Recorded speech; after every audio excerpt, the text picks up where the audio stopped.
अभी लोकसभा जीते थे ना, एक में आप गड़बड़ कर सकते हो, लेकिन 403 में भारतीय जनता पार्टी की 420 ही नहीं चलेगी कि जाति के आधार पर पोस्टिंग हो रही है। बीएलओ हटा दिए गए, शिकायत की गई समाजवादी पार्टी की तरफ से। अगर विकसित भारत का सपना बीजेपी के लोग देख रहे हैं, तो जो लोग सड़कों पे चल रहे हैं, जो कुंभ में आए हैं, उनको इतनी तकलीफ परेशानी का सामना नहीं करना पड़ता। लेकिन इधर हम और आप लोग आपके माध्यम से और जिस तरीके से पैसा खर्च किया गया है, उसके माध्यम से ये लगता है कि सम्राट हर्षवर्धन का कोई योगदान नहीं है कुंभ कराने में। नई चीज़ देखी हम लोगों ने इधर। एक देखिए, हर एक से कुछ सीखना चाहिए हम लोगों को।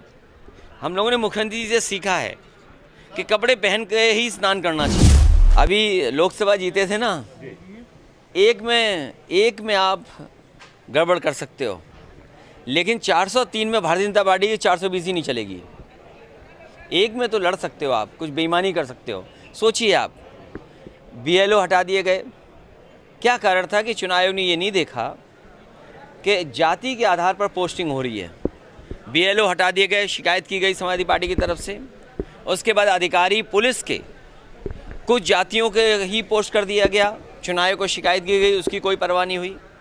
प्रिसाइडिंग ऑफिसर्स कुछ टारगेट पूरा कर रहे थे, वो आपने भी सुना होगा।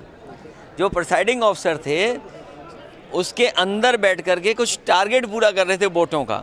अगर प्रिसाइडिंग ऑफिसर ही वोट डालने लगेंगे तो फिर क्या लोकतंत्र बचा आपका। इसलिए चुनाव आयोग को इस तरह के मुहावरा हम लोगों ने कह करके जगाने की कोशिश की है।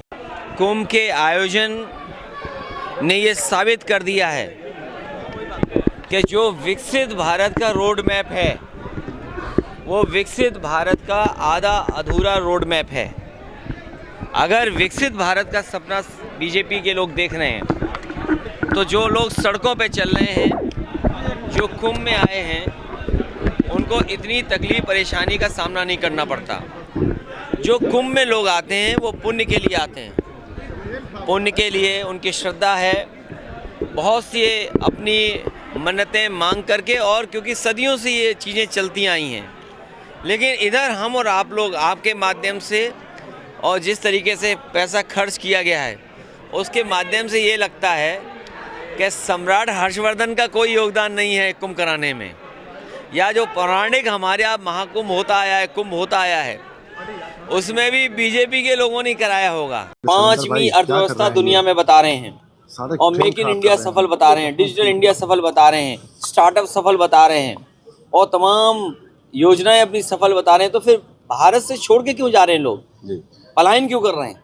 ये जो कसम खा रहे हैं कि यमुना को साफ कर देंगे, उनकी आपने कसम खाते हुए गंगा की भी देखी है। और फिर नई चीज़ देखी हम लोगों ने इधर। एक देखिए, हर एक से कुछ सीखना चाहिए हम लोगों को। हम लोगों ने मुख्यमंत्री जी से सीखा है कि कपड़े पहन के ही स्नान करना चाहिए। हाँ, ये सही बात है, ये आप लोगों के लिए भी है, आप लोग भी यही सीखिए।